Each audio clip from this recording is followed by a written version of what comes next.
Hameer gold and diamonds, Mullakkal, Alappuzha. മാല തിരിച്ചു കിട്ടി എന്നുള്ളത് എഴുതി തരാൻ ആവശ്യപ്പെട്ടു. ഇതാണോ കേസ് അന്വേഷണം? ഒരു മാല നഷ്ടപ്പെട്ടു, മോഷണം പോയി എന്നൊരു വാർത്ത ആലപ്പുഴ നഗരം മുഴുവൻ സംസാരിച്ചുകൊണ്ടിരിക്കുമ്പോൾ ആ വാദിയെ വിളിച്ച് നിങ്ങൾക്ക് മാല കിട്ടിയെങ്കിൽ അത് തിരിച്ചു കിട്ടിയെന്ന് പറയണമെന്ന് പറയുന്നതാണോ പോലീസ് അന്വേഷിക്കേണ്ടത്? ഇതിന്റെ നിജസ്ഥിതി പരിശോധിക്കട്ടെ. ഒരു സാധാരണക്കാരനാണ് ഒരു മാല മോഷ്ടിക്കുന്നതെങ്കിൽ എന്താണ് നടപടി?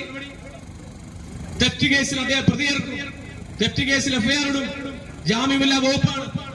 3 പവന്റെ മാലയാണെങ്കിൽ 100% ഉറപ്പ് ജയിലിൽ കിടക്കും. ആ ജയിലിൽ കിടന്ന ജാമ്യത്തിൽ ഇറങ്ങിയ ശേഷം മാത്രമേ ആൾക്ക് പുറത്തിറങ്ങാൻ പറ്റൂ. പക്ഷെ ഇവിടെ എന്താ, CPM-ന്റെ ബ്രാഞ്ച് സെക്രട്ടറി ആയതുകൊണ്ട് മാത്രം ഒരാൾ സംരക്ഷിക്കപ്പെടുകയാണ്. അപ്പൊ സാധാരണക്കാർക്ക് ഒരു നീതി, മറ്റുള്ളവർക്ക് വേറെ നീതി. ഞങ്ങൾ ആവശ്യപ്പെടുന്നത് ഒരാളെ പിടിക്കാനും ജയിലിലിടാനും അറസ്റ്റ് ചെയ്യാനും ഒന്നുമല്ല. ഞങ്ങൾ ചോദിക്കണം, നിങ്ങൾക്ക് ഒരു FIR രജിസ്റ്റർ ചെയ്താൽ എന്താ കുഴപ്പം? ഒരു FIR രജിസ്റ്റർ സംബന്ധിച്ചുള്ള ഇവിടെ പല പോലീസുകാരനോട് ചോദിക്കുന്നുണ്ടായി, പരാതിക്കാരനില്ലല്ലോ. എന്തിനാ പരാതിക്കാരൻ? നിങ്ങൾക്ക് പരാതിക്കാർ വേണ്ട.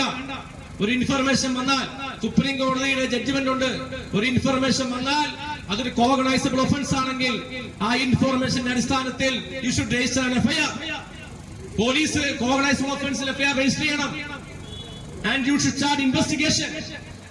നിങ്ങൾ കേസ് അന്വേഷണം നടത്തണം. അന്വേഷണം നടത്തിയിട്ട് ഈ പറഞ്ഞ കാര്യങ്ങൾ തെറ്റാണെന്ന് കണ്ടാൽ നിങ്ങൾ അയാളെ വെറുതെ ഉള്ള കാര്യങ്ങൾ ചെയ്തോ?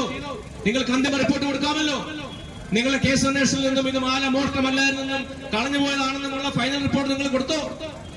പക്ഷേ നിങ്ങളെ ആരാണ് ഒരു FIR രജിസ്റ്റർ ചെയ്തതിൽ നിന്നും നിങ്ങളെ തടസ്സപ്പെടുത്തുന്നതെന്ന ചോദ്യമാണ് ഞങ്ങൾ ചോദിക്കുന്നത്.